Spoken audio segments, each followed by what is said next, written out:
On a different note, right? Obviously, we talked about what LSU has and also what they don't have going into this weekend, right? As a football guy, not LSU in particular, just talking football terms. When you have a team that's short in the secondary or in a specific position, secondary for us this weekend, they have 3 guys that are not out, they're not playing. Zy Alexander's hurt, and the other 2 guys are out by coach's decision, which I want to get into in a little bit. As far as culture goes and what you believe in that. Yeah. How do you defend a team? Do you go to zone? Do you get creative with blitzes? Do you have a situation where how do you protect these guys as best you can and put them in a situation where they can succeed, especially if they haven't been on the field that often? Well, you don't want to – I mean, I'm the strength coach here talking, but whatever you do, you want to make sure that you're not playing soft.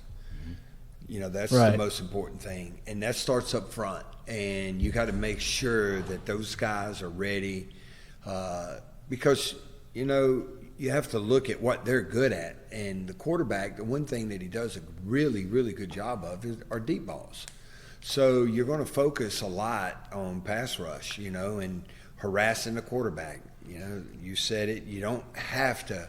I mean, it always helps to be able to knock them on the ground and, you know, rub your face mask on them like Chase Pittman, you know, against Alabama. Chase Pittman was a bad man. Against Alabama, you know, and LaRon Landry and some of the great games that our guys have had against Alabama quarterbacks, you know. So you want to harass that cat.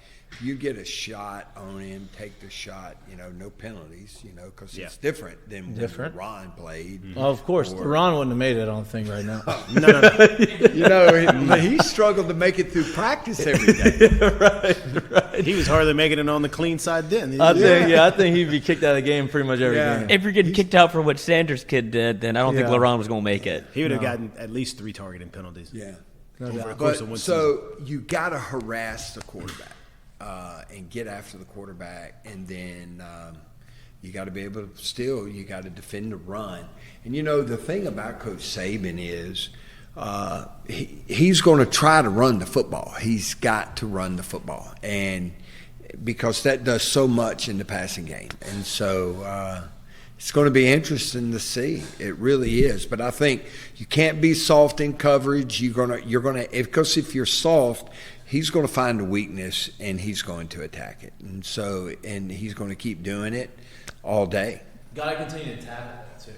You know what I mean? Yes, you got to catch it, you got to get him down. Yeah, you can't afford, in a game like this, the margin of error. And it doesn't matter what the records are. It doesn't matter. It's LSU versus Alabama. You got to play mistake-free football. And, you can't. You got to tackle well. You got to have great ball security because it's going to come down to something like a turnover or a big play on special teams. So you got to play mistake-free football the whole game. Do you see Alabama's defense being able to stop LSU's offense? Well, we don't know until the game. Right. Don't know until the game starts, but LSU has scored a lot of points, man. Holy mackerel, they have scored a lot of points. Offensive line's gotten way better. Yeah, it feels like they're kind of feeling themselves a little bit right now. Yeah, so Coach Saban is going to be ready. It's Alabama versus LSU, so he's going to have those guys ready. But I see Jaden playing well, man. I mean, he's hot, and there's no reason for them to take their foot off the gas and keep pressing, and I think LSU is going to play really well against them. Now, I know what side of the opinion that I'm on, but I feel like across the LSU fan base and kind of sometimes even inside the program a little bit, this question, if you will, has kind of become a thing. And I feel like I know what mindset or what thought process brews the question. But with where this Alabama game is placed during the season every year, and there being 2 to 3, I think, remaining regular season games after it, are you opposed to it being where it is? And if you're not, how hard is it to, if it doesn't go your way, finish out the rest of that season without having letdowns, if you will? Yeah, and that's the toughest thing, because that's when so much emphasis is placed on this game. And the stakes are so great While I say that, I think of Coach Saban because he would always say it's just a regular game, you know. Right. And he would say it all week long. It's just a regular game, but everybody's like, no, this is it's not a regular game. You said everyone. You know, you shake your head, but it's not a regular game. This is a huge game, and it's really tough. It was always tough for us because the stakes were so great, and we had sometimes young teams because when you have a lot of guys go pro, you're faced with that dilemma with sophomores instead of juniors and seniors. Right. You know, guys that have been forced into these leadership roles that they shouldn't even be in. So that was always tough for us.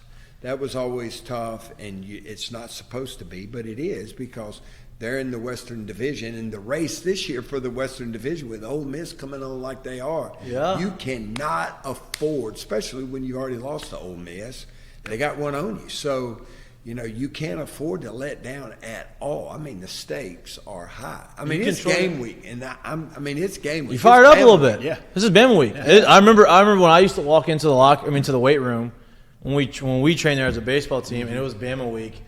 I got a better workout in because you could just feel you could feel the juice in the weight room heightened. Oh yeah, you raised the black flag, man. I like the implications of it because me too. I don't. For me, like the thought process of this game being week 3 or week 4, like there's a ton of the season left, but I like it to where hey, we've gotten games under our belt, they've gotten games under their belt, they've had a chance to get hot, we've had a chance to get hot. No doubt. Hell, they got the bye week, we got the bye week. Yeah. You get a chance for it to mean a lot in a situation where it's, you know, you're getting their best and they're getting your best, and whether you like it or not, the standard is this. No doubt. The standard is the standard. And like you said, like this is in the West, so it really doesn't matter which team has the higher. This game's the standard in the league as it is anyway. So I always liked it on this side. I'm getting fired up. I love it. That's good. Yeah, and a dead man has to walk this week. It doesn't matter if you got a sprained foot or a broken collarbone. It's Alabama versus LSU. This is the week where you see guys that they may not practice until literally just helmets on Friday. And you're like, wait, he couldn't walk on this day.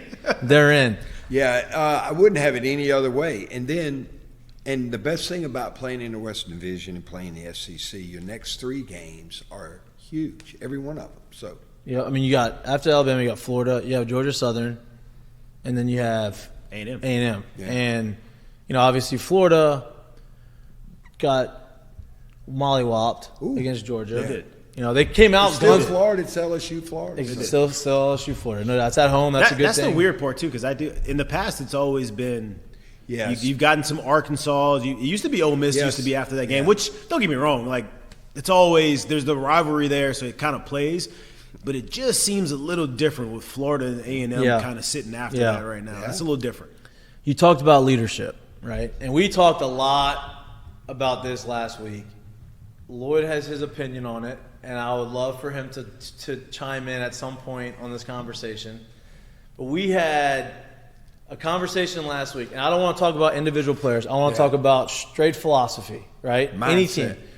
Team X is not Team LSU. If Team X hires a coach to come in and do a job, and part of that job is to rebuild a culture, so to say, right? And he brings a couple players in, they're not fitting that accountability that he's trying to establish. They're not fitting into that culture that he's trying to establish.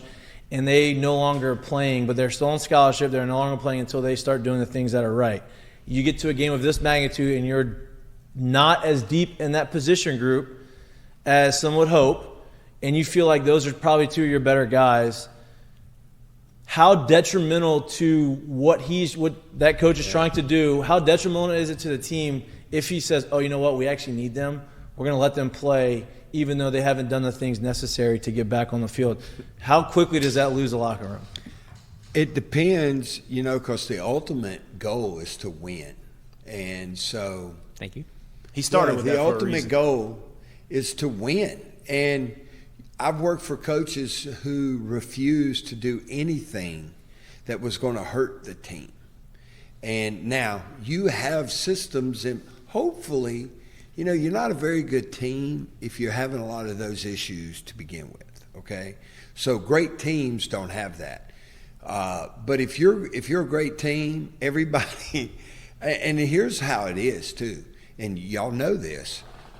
We've all been on teams where a great player did something wrong and he got kicked off, and everybody would just be like, "Man, it sucks to be him." And elevate their game. Yeah, let's go. No Sucks. doubt. You know, I'd hate, and good teams are able to do that. Then, you know, sitting around, I wish Johnny was here, or I wish, you know, Louis. I wish they hadn't kicked Louis off. A good team is like, next man up, let's go. And at the end of the day, like that guy is your teammates, but he's also your competition. So now that next man up, you have an opportunity to do what you've been waiting to do all year. See, and I think really, really, really good teams are self-policed, right? Absolutely. But I do think a coach's mindset of literally setting that precedent all year, as in like, hey, injury happens, hey, Johnny's sick, he can't play. You give guys or Johnny's not doing what he needs to do here, it's your opportunity to play. Meaning, like, literally, say if it's in a game and I've been asking you to do something, you just won't keep your head outside. Hey, come on, you come sit over here, I got another guy to do it. If you've been setting that mindset all year, now when stuff like this does happen, other dudes do realize, oh, this is my shot. Right. And to what your point earlier is, if you allow said guys back in, if they're still not doing those things, well, when they go to work out at 7 a.m., he no longer is going to get, as a strength coach, he's no longer going to get the same effort he had been getting out of those guys, because those guys realize, well, it don't really matter what the hell I do. All right. So, and like he said, you set that precedence early, and so it's not a problem. Any good team any great team that we've all been a part of, that's how it was. If it's not that way, and it's been wishy-washy all season long, then you're not going to be that good of a team anyway. I've never been on a good team where discipline and the team rules and expectations weren't top of mind every single day, every moment of every day. Yeah. And that's the way it's supposed to be. I mean, Jared told a story, and I said this will be the second or third time we've talked about it, but you told a story when you were playing, was it 5, 6, 6? No, 7. 2007. Yeah. They went to Florida, and they got mollywopped. And that's when Early went down. Yeah. LaFell went down. They had a bunch of receivers get down. He was a freshman. Yeah. He only knew the X. And who was the other freshman? Chris Mitchell. Chris Mitchell only knew the Z. And they're like, when next guy's up, and they ended up not going in. Walk-ons went in because they were not confident in the freshmen knowing the other positions, and they said, I'd rather put these guys in the job than put the freshmen in. I said that right? I don't want to Yeah, no, that's right. But I mean, to the point that he just made, I've seen other teams where things were not held accountable like that throughout the year, and I don't even have to point at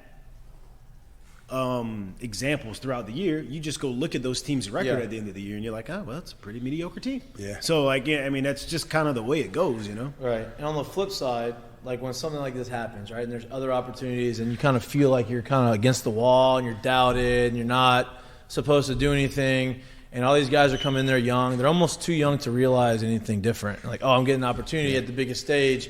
Sometimes some of these young kids will just surprise you and rise up to the occasion and end up playing and end up saying, well, you know what, maybe this guy's a lot better. Maybe he's a gamer. Maybe this guy's, you put him in there, he's going to do what he needs to do in that situation. Do you have any examples? Have you seen anything like that happen in your long tenure? Yeah, I mean, that normally it's like in the front seven on defense. Right. Seldom can a guy just come off the street and, be that good as a skill position player. Right. Joe Burrow walked in and was the dog from the very beginning. But like the big offensive lineman, when Emory Jones went down, he steps up, and we didn't miss a beat. Right. So that's situations like that are always the norm, in my opinion. But the key is to do everything that you've got to do to be the very best that you can be, and when an opportunity comes, you're ready for it. And here's the bad thing about it, and I've seen freshmen get an opportunity like that, go in the game and mess up, and then it just destroys them. And then they walk around with their head down for weeks, you know, that they dropped the ball or, you know, jumped off sides or got a penalty. You just got to put that behind you and you got to move on. You just got to keep playing. And that's, you know, it goes back to when I got to play in college.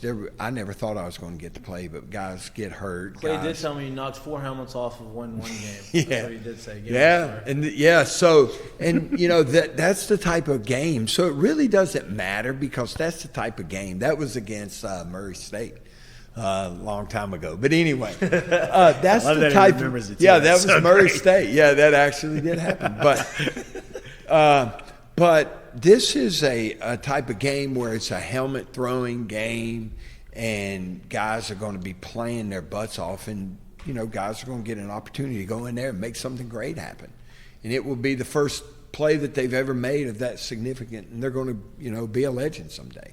Love that. Coming into this week. Obviously, you were a part of this thing for so long, and it's been a bye week for so long. Coming into this week, what's more common? Are you having to get people to play up throughout the week, or are you having to, I need you to calm down. I need you to stay on task here?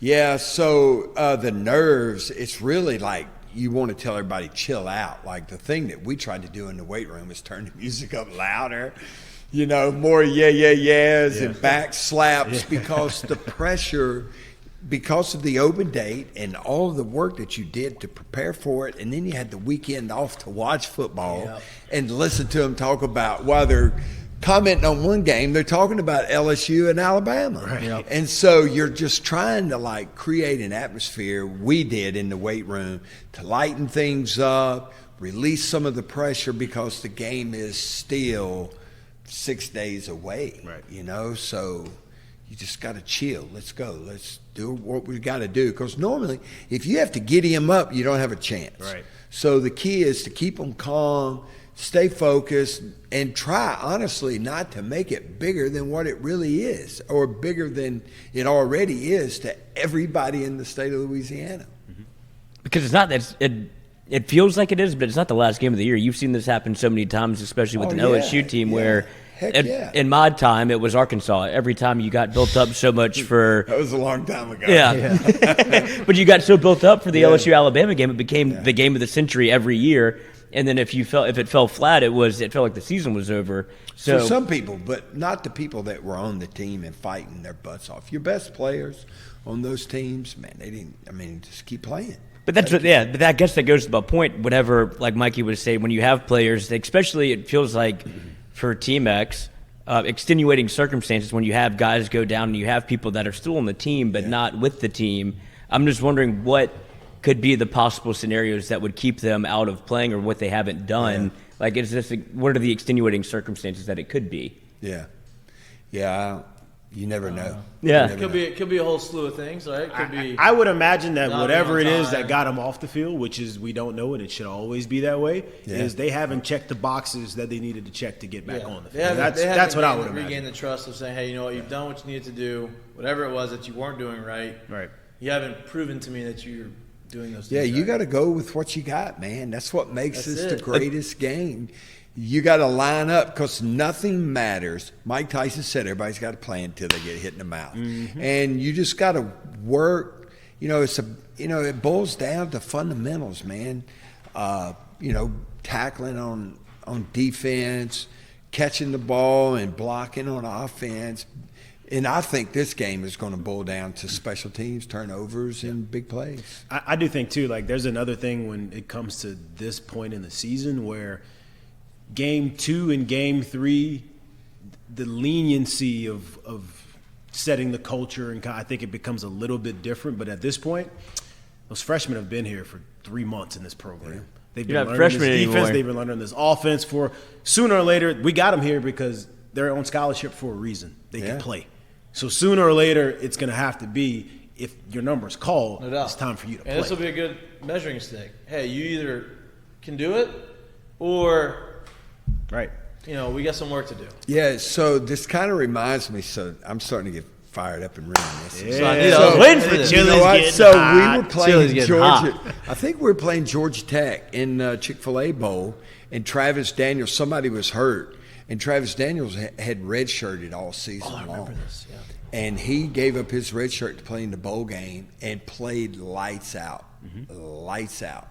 And so you just never know, man. Some cat's going to roll out there and play his tail off against Alabama. And they changed the red shirt rule now. You can play in 4 games. Yeah. And still get red shirt. So. Oh, Travis had a decision to make, and Saban was, from what I've heard, he was looking for him on the side. Like, he posed the question, like, do you want to go in or not? And he was like, are you kidding me? Yeah. It wasn't even a question. Well, so here's the interesting point is we've all talked about what they might do, what we can't do, et cetera.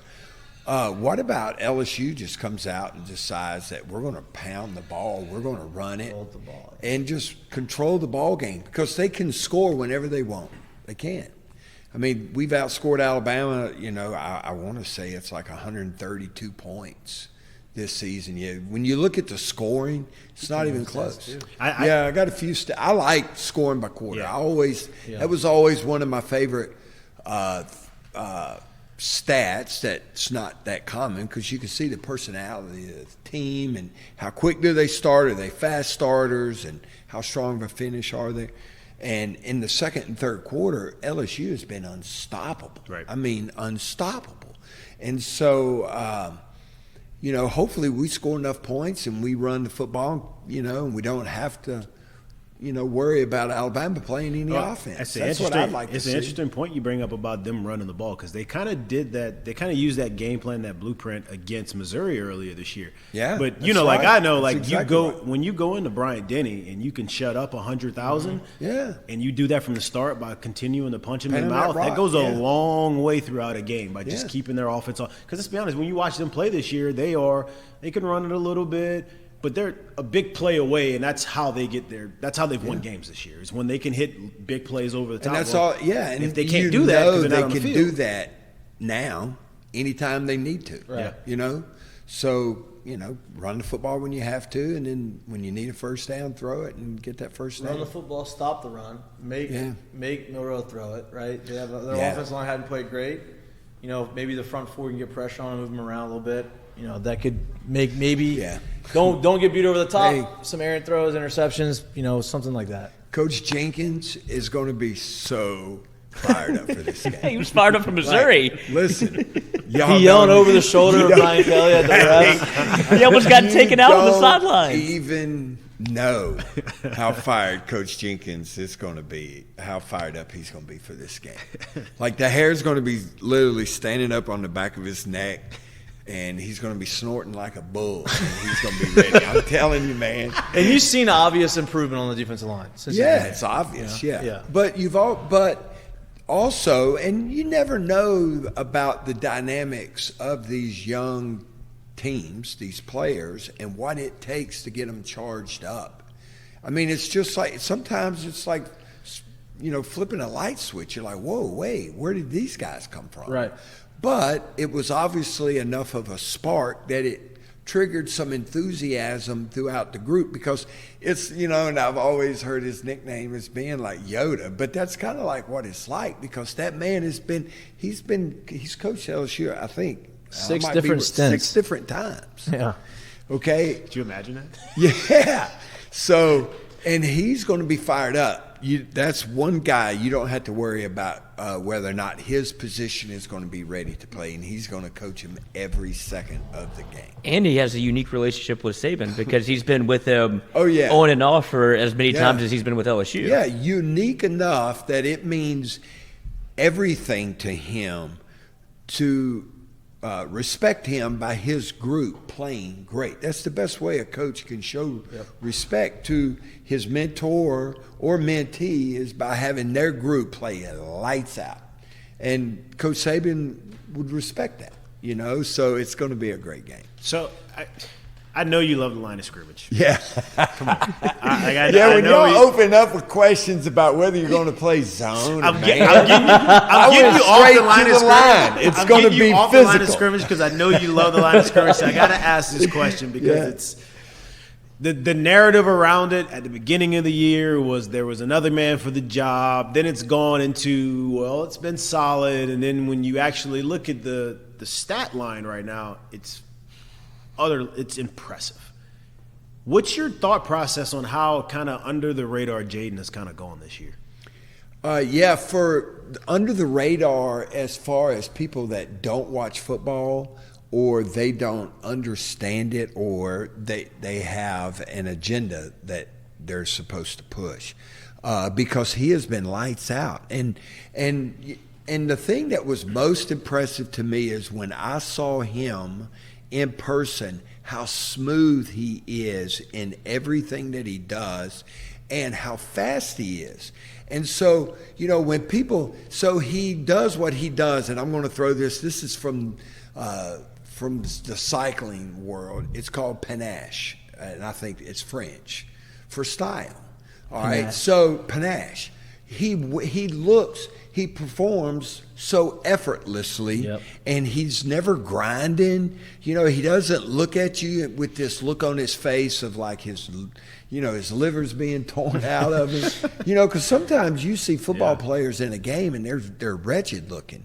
Yeah. He's so smooth, man. He's so calm, and everything he does is so effortlessly. I think people underestimate him.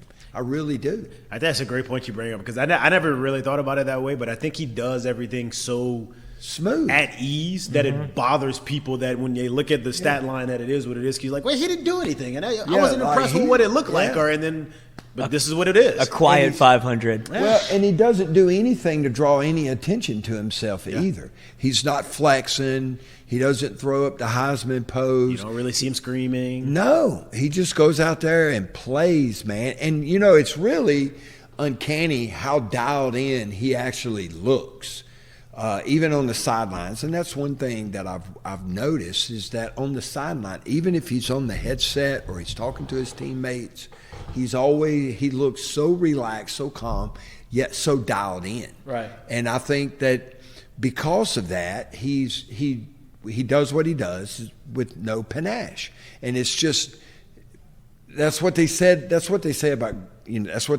Lance Armstrong. That's why they hated him before they knew he was doping. Right. So they said that he won. It was too easy. It looks so easy when he does it that I think people underestimate him, and it looks like he's just some regular dude. Agreed. I think that he, slippery is like probably a lot of people say he's slippery. But I think to your point, if you look at any professional athlete, if you're a normal person looking at any professional athlete and you watch them do something, you mentioned this before, they all look like they're doing something extremely hard, very easy. So everybody watching it on TV thinks like, oh, I can do that. Or just do this. It's that easy because it's what I'm seeing. In reality, it's not that easy. And I think he does that to an even more of an extent. Yeah, so it's like, all right, so for me, and I don't, I'm baseball illiterate when it comes, like when y'all start talking baseball, I'm out of this comment. And I've seen 10,000 games but in my life, but it's at a whole nother level. But that's the way the LSU baseball team was this year, with a guy like Paul Skeens who could just go out there and shove every time, and it made it look easy. And then we've all sat through baseball games, and you're like, holy mackerel, can this guy just throw a strike? Right. Exactly. And it's like that when you watch after you've coached, after you've watched Joe Burrow, and then you sit and watch Jaden. And then you look at other quarterbacks. Like I watched football on Saturday, just like y'all, and y'all watch quarterbacks, and you're like, holy mackerel, this guy looks like a robot out there. And then you see Jaden just like floating and just making these plays. It looks so smooth. Yeah, I think that's a lot to be said, and I think people probably should notice that more, right? And respect that more. I think people take that sometimes negatively, like, oh, he doesn't look like he's trying. Well, he's trying. He's just that good, that much better. He's done the work on Monday through Friday. Yeah, no doubt. Like that's what whenever there's an interview with Rich Eisen with Joe Burrow. Yeah, that's one I talked about last week. That's one of my favorite interviews of all time. Like Joe got pissed when he asked him that question.